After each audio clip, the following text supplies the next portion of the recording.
your lifestyle through the day is going to shape your sleep at night. So I would have the routine be waking up at the same time all 7 days of the week, which may mean as late as possible on work days, right? Waking up at the same time within 30 minutes is ideal.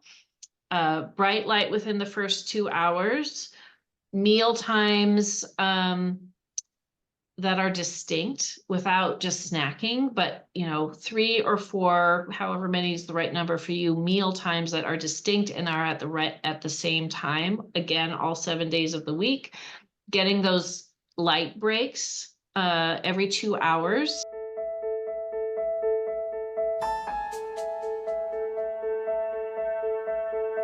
Hi, everyone. Welcome to this week's episode of the Sleep Like a Boss podcast. I'm Annika, Carroll, your host, and I'm excited to talk to you about a topic today that is the number one thing I address with my clients, because that is what gets you sleep and energy, and that is having a healthy circadian rhythm. And for that, I have Dr. Darley on the show today. Hi, Dr. Catherine. Hi, everyone. Glad to be here. I'm so excited to have you and have that conversation. You are a natural sleep expert. Basically, you help people get sleep naturally. You've done this for over 20 years. You've shifted now out of personal practice. You have created a number of amazing courses that people can go through if they want to improve their sleep based on the stages in their life that they're at, whether they're moms or they're maybe older, they have teenagers, that might be a thing. We're going to talk about all these groups later today, because circadian rhythms might be a bit different and there might be different challenges for people. And you also do something that I find is so necessary. Your courses also teach healthcare providers about sleep, because that is where I often see that clients come and say, I struggle with sleep. My doctor says, maybe a sleep apnea test, or you just stress, do some yoga and meditate and you'll be fine. And they're not. So thank you for coming on the show. Thank you for the work that you do. And let's dive right into your expertise. Great. I'm happy to be here. Yeah. So maybe we'll start with, what is a circadian rhythm? What's our circadian system? Yeah, so our circadian rhythm, circa means around and dia means day. So it's those patterns in our function that are around a 24-hour pattern. And pretty much every cell in our body has a circadian rhythm where it does more or less of its function at different times of day. One of the examples that lots of people can relate to is our digestion. Our digestive system is set to be active during the day, and if you're having your meals at regular times throughout the day, you can digest pretty well. If you, for some reason, stay up late, you're doing a project, or there's a special event, or you have to get up early, very, very early for travel, and you're trying to eat breakfast before you head out, you're eating at a time that you don't usually eat, that's a time that you're usually asleep, that food is not going to be digested very well. And lots of people have that experience. And that just is an example of how that system is set to be active during the day and inactive at night. And pretty much all of our cells have this circadian function. Okay, so our body, so if we take that digestive example again, me and my nutrition background, that's a fun example. So like, just to maybe explain that a little more, what that means is your body knows or secretes digestive enzymes, for instance, to break down your food at a certain time during the day, and it will not at other times, because you're supposed to sleep, and it doesn't want to digest while you're sleeping, because you should be resting and not digesting, right? Yes. So that is part of the circadian rhythm, and depending on what time of day it is, these hormones or digestive enzymes, whatever else, gets secreted at those times. So how does the body know what time it is? So our circadian system is from the brain and down through the tissues into every cell. The brain is synchronized to the environment outside, and it's very susceptible to light and darkness signals. And that's why it's important, and I'm sure people have heard, to avoid blue light in the evening. The reason is that in the natural world, the sunlight gives much more blue in the morning. And so our body responds to blue light with oh, it's time to wake up. It's time to go into the most active part of our day.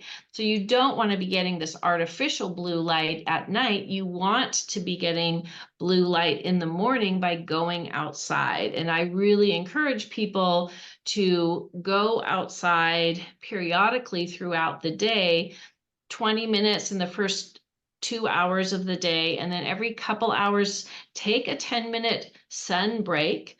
Even if it's overcast, I'm in the Pacific Northwest, it's overcast many days of the year, but still outside gives usually 10 times, 100 times more light than indoors. And importantly, it gives the right wavelength, more blue light in the morning, more of the red hue in the evening. And that red hue signals to our body, okay, it's night is approaching, it's time to start switching into that restful sleep physiology. Okay, so it's basically the play of dark and light. So the sun being up or the sun being down, that signals the body what time it is. And with that, it signals knows the brain. It signals the brain. And with that, it knows, okay, let's digest or let's get ready and excrete hormones so we can go to sleep, right? Because I think that interplay of cortisol and melatonin, of being awake and being asleep, is very much linked to the absence or the presence of bright light. Is that correct? Yes, that's right. And melatonin, I didn't mention, melatonin is called the hormone of darkness. And in naturalistic light conditions, which is not in a built environment, but if you're camping or something of that nature, in a naturalistic light condition, which means firelight, candlelight, darkness for those hours before bed, our melatonin can start to rise so that when we get into bed with the intention of sleeping, our melatonin is still somewhat elevated, and so we can easily fall asleep. What's happening now for many people, it's 85% of people around the world, so the majority of us have artificial light at night. So our melatonin is not having the chance to start to rise in that time before bed. It can't rise until we get into bed and turn the lights off. And that is one of the reasons why it can be taking people longer to fall asleep than they would like and then is comfortable. Plus, I think, like, melatonin is a huge antioxidant, right? So it has lots of other functions in the body on top of making us fall asleep. And oh, yes, I know there's discussions, I think, in a group of researchers now looking into actually doing something about LED lighting and light bulbs, that they really want to have, because there's so much research that it shows that light exposure at night is not good for us. Yes, right. So when we're not getting this blue light signal, the pineal gland, which is deep in the brain, can secrete melatonin. And there's this pulse of melatonin that peaks about 4 hours into your sleep period.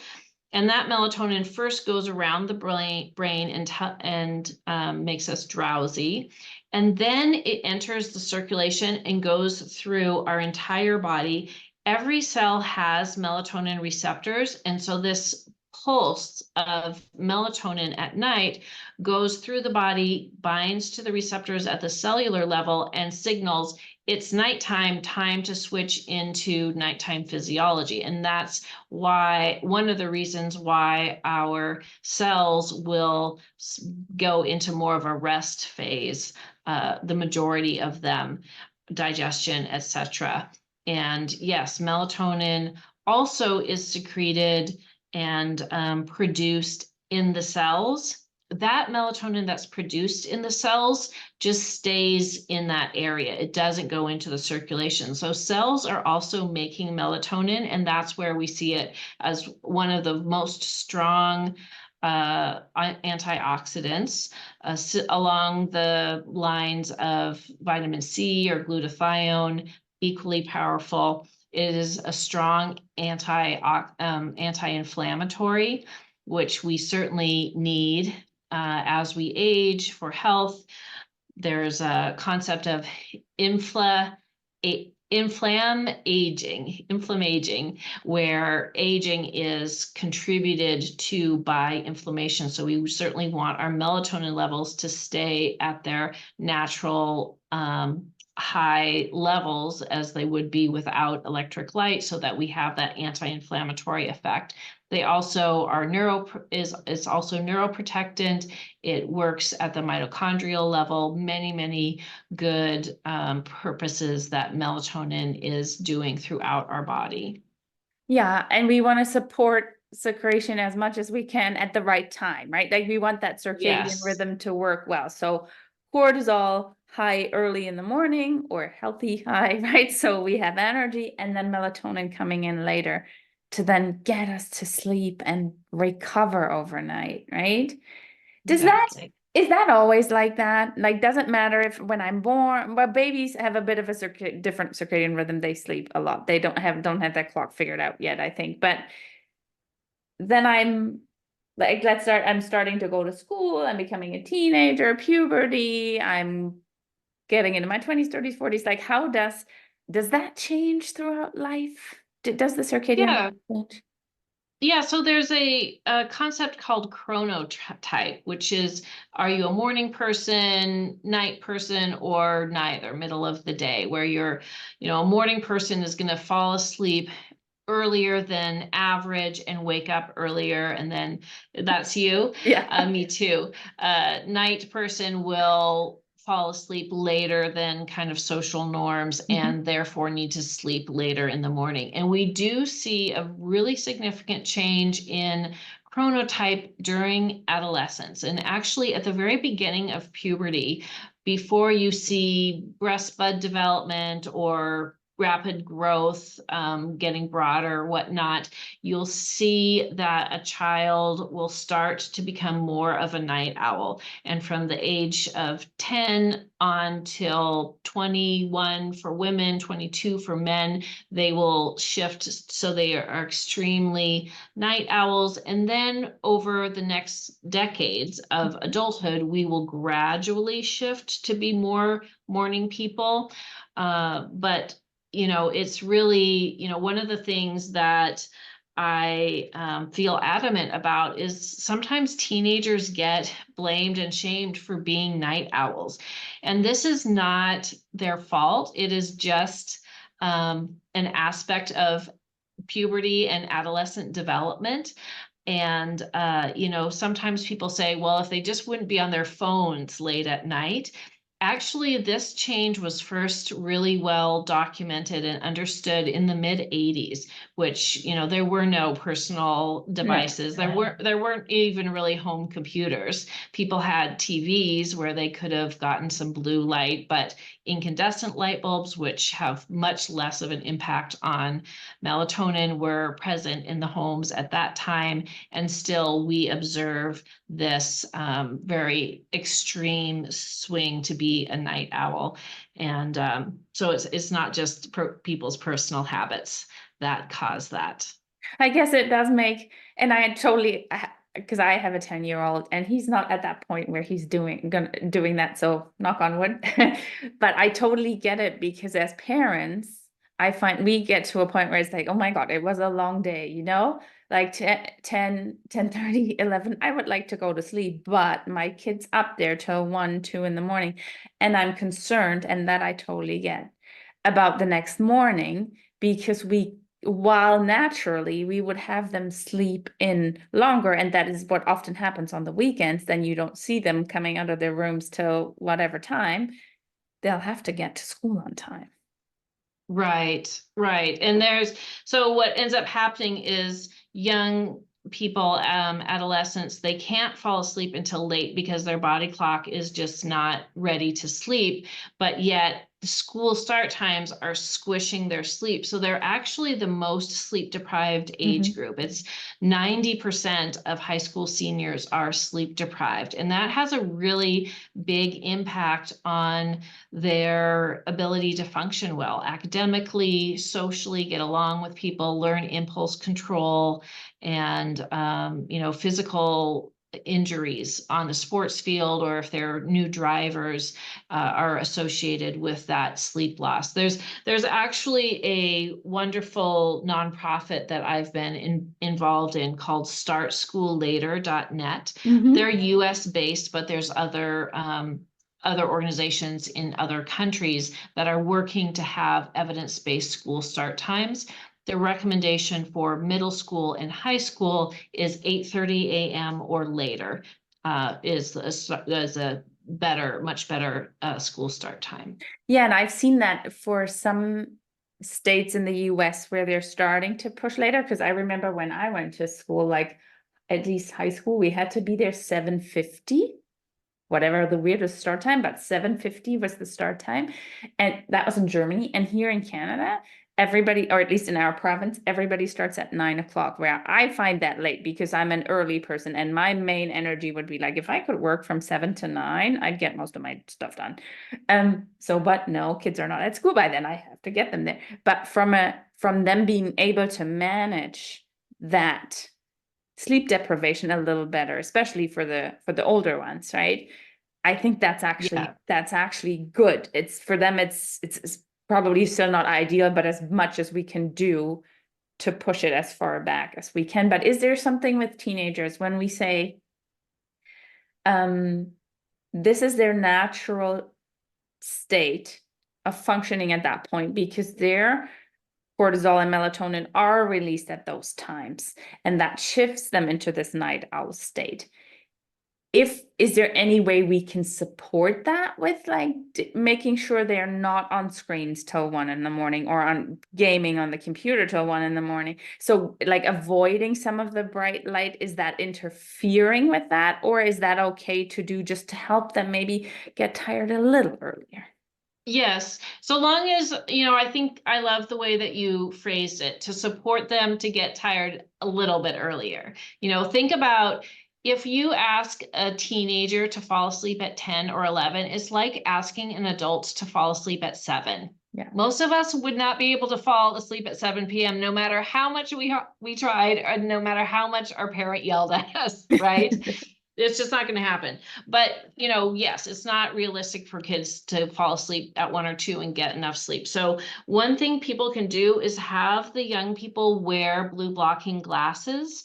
Wearing these from 9 p.m. on has been shown in some groups to shift their sleep earlier and increase their total sleep time. So with blue blockers, have your young people wear them from 9 p.m. on. And then, there's many different brands out there. You want to make sure that they have a reddish lens like this. The reddish orangish lenses work much better than the ones that look more clear or opaque.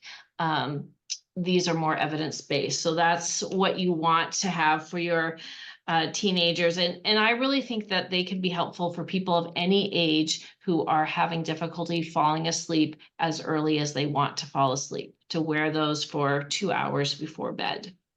That's great. And I'll link some below that I would recommend. What I've done with my child, I've put screens, blue light screens, tested ones, because I think there's a lot of stuff on the market that's not so great. Tested ones on the phones. You can't see it. It's like the screen protector that you normally put on. It's blue light blocking. We have it on the iPad. We have it on the computers. And my son just got his own little tablet thing that doesn't have the filter, and they don't exist in that size. And he's like, Mom, my eyes hurt. So even during the day, like if your kids, I love the blue light blocking glasses. I think they make a huge difference for everybody to be able to fall asleep, because there's just blue light everywhere at night. But even put screens on the on the devices, because that will already, even during the day, help them with that. And it just absorbs a little more throughout the day. And because we don't need this artificial light, but it's just everywhere, right? Right. Although I'd like to give another bit of information. You know, we have darkness deficiency at night, and we have light deficiency during the day. That's because fair. Yeah. our offices, our homes are just not light enough. And one tip, you're supposed to be getting 250 lux at least with blue light during the day. A lux is the measure of one candle flame. So 250 is bright, but outdoors is often more than 10,000 lux. And I was talking with a lighting designer about this. He said most people, if they went into a room that was 250 lux, they would say, it is too bright in here, turn down the lights. So going outside for those light breaks is really important. The other thing that you can do is on your phone, you can download a free lux meter and just hold the camera function right at your eye and measure. I did this myself in my office a couple days ago, and at my desk, even with a screen here, overhead lights, lamps, etc., it's only 160 lux. Wow. I went outside and it was 10,000 lux. And so that's just, a measure of, we need the light during the day. And we can't, if you're only focusing on eliminating blue light in the evening, that will have some positive impact, but you also want to be focused on getting sun during the day. That natural light, right? Yeah. So teenagers, so we covered teenagers. How about, there's two other groups I would love for you to talk about a little with change, like struggles, I think, with sometimes with circadian health or circadian rhythms. The one is shift workers. The other one is aging population, because I see so many women, and this might affect men too, when they get older, and I'm picking a number, I might be wrong, like 60s, that they're like, this is the weirdest thing. I wake up so early, but I'm actually not that tired. And then it's always the question, do old people need less sleep? That's always the conclusion that kind of comes from that. So do we want to go into shift workers first? Sure, let's do that. So one of the difficulties that shift workers have is that they're usually trying to switch back and forth, right? Where they're sleeping at night when their family and their household and friends are sleeping on their days off, and then they need to sleep during the day when they're on their work days. And our body clock can't shift that fast. This is a rule of thumb that your body clock can shift at most 1 hour per day. So if you fly from here to Europe, it's 8-hour time difference. You're doing it all in one day. And that's why you have jet lag, is because your body clock cannot adjust. And then once you're there, you're getting light and dark cues at the wrong time. And your body clock is like, wow, what? And shift workers basically get into that situation where they're switching their sleep by the 8 hours twice a week, and that just doesn't work. So there are strategies that work for shift workers. The primary one is to create a block of 4 hours that they're always sleeping, regardless of whether it's a work day or not. So for someone who's working overnight and getting home at by 8 in the morning on their work days, maybe they sleep from 8 in the morning until 4. And then on their days off, they stay up late till like 3 or 4 in the morning and sleep from 4 until noon. So that means all days of the week, they're sleeping in that window between 8 to noon. And that allows their body clock to shift enough that they can sleep well during the day and also be more alert at night. That's the key thing. And then having the right time of light and dark and melatonin very precisely timed can help. There is a field called behavioral sleep specialists, And if you are a shift worker and you want to do some of these strategies, I really recommend that you consult with a behavioral sleep specialist. That you can find them at behavioralsleep.org to get the right timing for all of these interventions for your situation. I don't want to go any further into specifics, just because it really, lots of people take melatonin, but they're not taking the right dose or the right timing or the right format. And all of those things matter, the dosage, the timing, is it time released? Is it immediate release? All of those things make a difference. And particularly for shift workers, there are some increased health risks that shift workers should be aware of, just so they can make sure that they're getting adequately screened on a more often interval, and getting preventive health and supportive health care around high blood pressure. Women tend to have more irregular menstrual cycles and can have reduced fertility and some increased pregnancy complications if they're doing shift work. So that's also something to be aware of. Yeah, and that really goes back to that point of circadian health and release of hormones in right amounts at the right time. If your circadian rhythm works properly, and for talking fertility issues, then that is definitely linked to, are your hormones being produced and secreted at the right time because you're exposed to light and darkness. Can I just add one quick point to the shift worker discussion? Because when I was still in my corporate human resources role ages ago, I used to be HR director for a manufacturing site. And we were actually producing 24/6, not 24/7, but 24 hours, almost 6 days a week. And what we had gone in, we got trainings on how to put like optimal shift schedules together for the people to minimize health risks and all these things.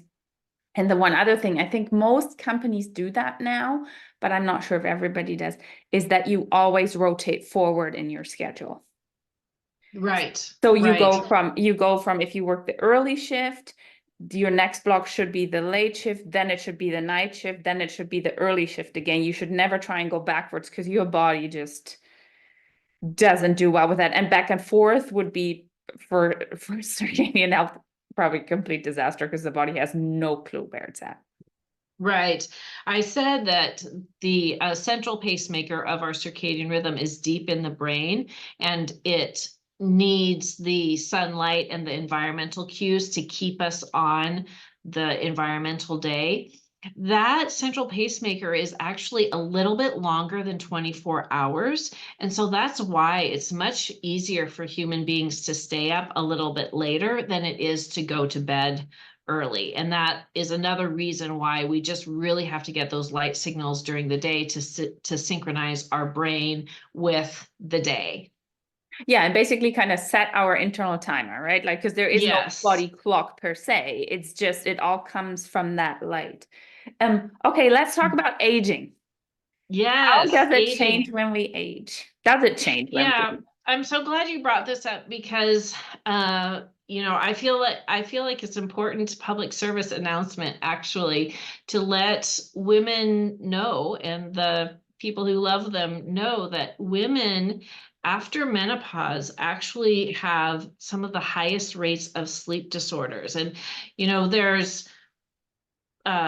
sometimes people feel like, I'm just not sleeping well, or they may be treated like, oh, you're just not sleeping well, when there's an actual sleep disorder diagnosis going on that needs to be specifically treated, and no amount of meditation or sleep hygiene is going to address that. There's actually 58 sleep disorders. So if somebody's been working on their sleep, doing all the recommendations for a month or so, and they're not getting traction, I would definitely encourage you to go to someone who's knowledgeable about the fact that there are 58 sleep disorders and see what's happening. The ones that I'm particularly concerned about as women age is after menopause, women have a greatly increased risk of obstructive sleep apnea. The estrogen that we have in our reproductive years is actually helps our airway stay toned. And after menopause, we don't have such estrogen to help us keep a toned airway, so it's more easily to collapse in obstructive sleep apnea. And there's some other mechanisms too. And then we also see greatly increased risk of restless leg syndrome. That's where people are feeling like they just have to move their legs in the evening. It's usually relieved by movement. It's worse in confined spaces or sitting, like in a movie theater or a theater in the evening. It's going to be worse. And it's increases up to 50% of women in their 60s have restless leg syndrome. So that needs care. And then your question about, do people need less sleep as they age? That has been an open question for a very long time. I just a couple months ago looked at the literature to see, where do we stand on this question?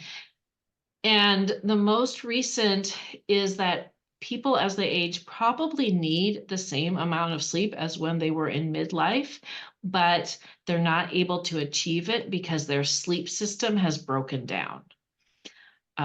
So that's, something to aim for, keep aiming for that 8 hours or whatever you needed to get when you were in your 40s. You still want to try to get that amount of sleep and do, the strategies that we've talked about to strengthen your circadian system.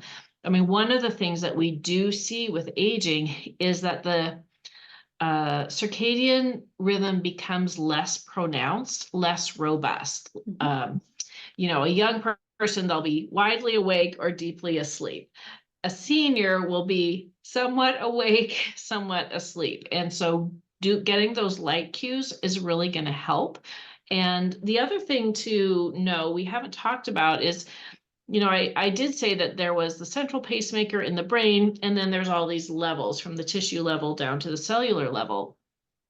The levels within the body are less influenced by light and dark cues, more by having a regular routine. So you want to have your meals at the same time. Ideally, breakfast should start in the same 30-minute window across all days of the week or the month. If you're eating breakfast between 7:30 and 8 on work days, that should be your time on weekends.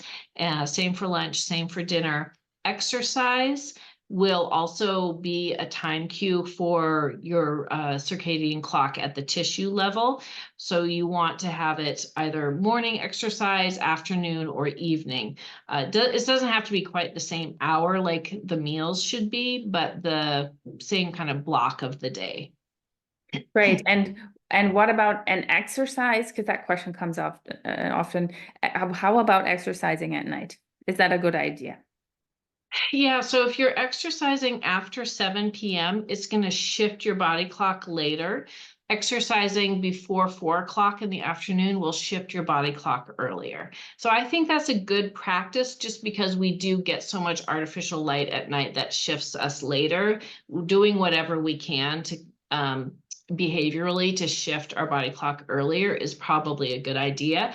Same thing with meal times, that if you skip breakfast and you start your meal intake with lunch, it's going to shift you to be more of a night owl. And that's one of the problems that teenagers have. They're getting up so early at a time that their circadian system is set not to be digesting, that they don't have an appetite. They're like, breakfast at 7 in the morning? It's just going to sit there, and so then they don't eat maybe until lunch, and that's just another factor that pushes their body clock later. Yes, and I think that's generally also for women. I see this often that they wake up without an appetite at all. They're like, I'm not even hungry. Okay, your body is out of sync. We're going to have to work on getting the stress down, because those are all signals. Like, you should be waking up with an appetite. Technically, that's a good sign of that your body is functioning. Then there's a lot of women who fast for maybe body composition change, like they want to lose that belly fat. There have heard that intermittent fasting is a great thing. Like, those are really important pieces of information that I think often get not told. That can you intermittent fast? Yeah, you can, but you have to know what you're doing, especially as a woman. When in your cycle, Yeah. how healthy is your circadian rhythm? How good is your sleep? Are you stressing the body more? Because you are, because fasting is going to raise your cortisol. And if you're doing that too late in the day, is exactly, and then you're going to try and go to sleep, is exactly what you just said, right? We've shifted the circadian rhythm and we're just really going to struggle potentially getting enough restful sleep in if we don't play with the meal times and the exercise. Yes, In the I right way. totally agree with you. So many people tell me that they're doing intermittent fasting, and there are lots of health benefits. But from a circadian and sleep standpoint, you want to start your intermittent fasting with breakfast and, and then stop eating in the early evening or early, late afternoon or something. If somebody's doing an 8 hour meals and then 16 hours fast, I think that's fine from a sleep perspective. It's just that you want to start at breakfast, unless you are a night owl and you want to be a night owl and you're on a night schedule. But more people have difficulties falling asleep early and getting up early as they would like. So yeah, breakfast. Yeah, and I think the other thing, unfortunately also how society dictates, right? Like we have to, like the school is one example, but even work, right? If we're just taking adults, if you're not a shift worker and you have to be at the office at 7:30, 8 o'clock in the morning, you might have to get up at 5:30 or 6, if that's your ideal timing for your body or not. Unfortunately, a lot of employers aren't that flexible, and a lot of systems that we've Yes. created don't work that way. So I think if you then can optimize your nutrition and your movement in a way that it still supports your sleep best, and you're not working in even against those structures, because that's just going to make it even harder for you. Yes, right. I think that's a great point. These principles are true for people of any age.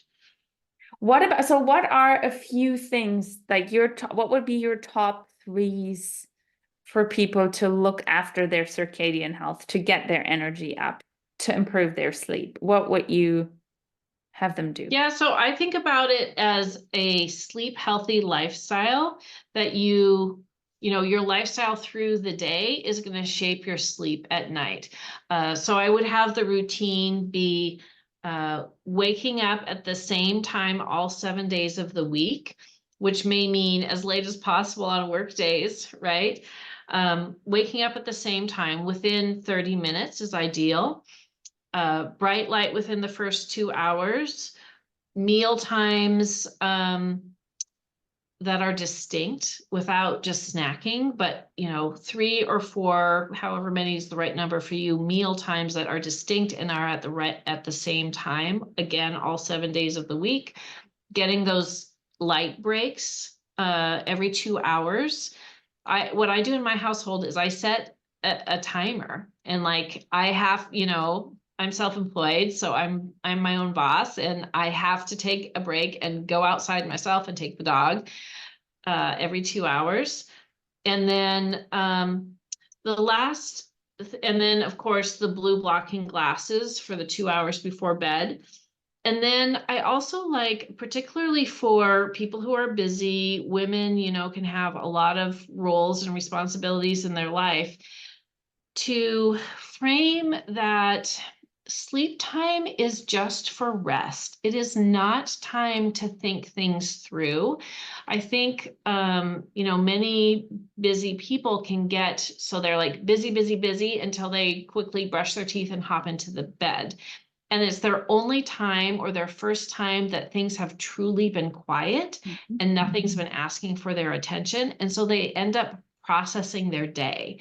And we all need to process our day, but if you're waiting until bedtime, then it's going to seem like, oh, it's taking forever and I have a racing mind, because it's more of a reactive default kind of situation. What you want to do is process your day proactively.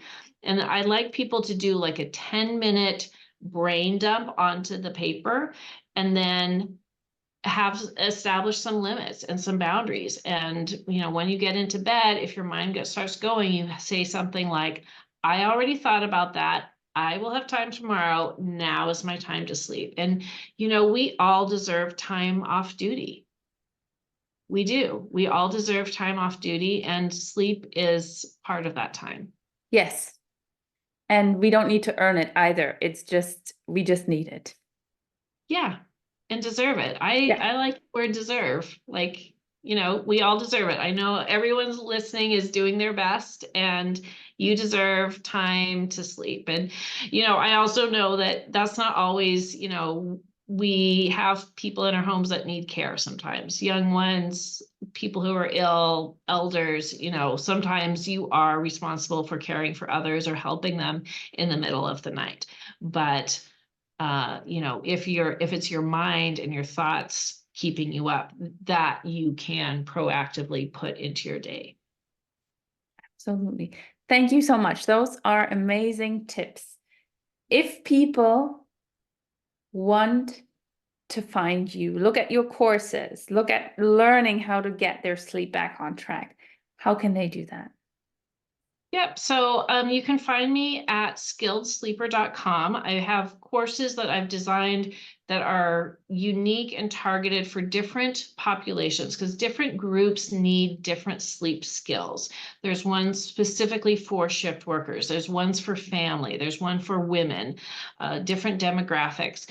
And then I'm on social media as Skilled Sleeper, Instagram, TikTok, and I have a new YouTube channel. So if you like to do kind of a deeper dive, 8 to 10 minute video on a topic, I'm putting up one new video a week, and then I have a live on Saturdays. Awesome. And you also have a little gift that you wanted to leave the audience. Yes. So I created a downloadable guide that is worksheets and a little book that you can go through to start tuning up your sleep. Has red flags of sleep disorders, so that if you have any of those symptoms, you can go, oh, wait a minute, I didn't realize that was a thing. That is actually a diagnosable disorder. And so you could take that sheet to your healthcare provider and say, hey, I did this questionnaire and I think I need further evaluation. And then there's how to design your own healthy sleep routine. Great. And we'll put the link for that in the show notes and below the video. So thank you so much, Dr. Catherine, for having been here. It's been a pleasure. Thank you, Annika. I really enjoyed being here. And thank you everyone for listening and watching, and we'll be back in a short little while.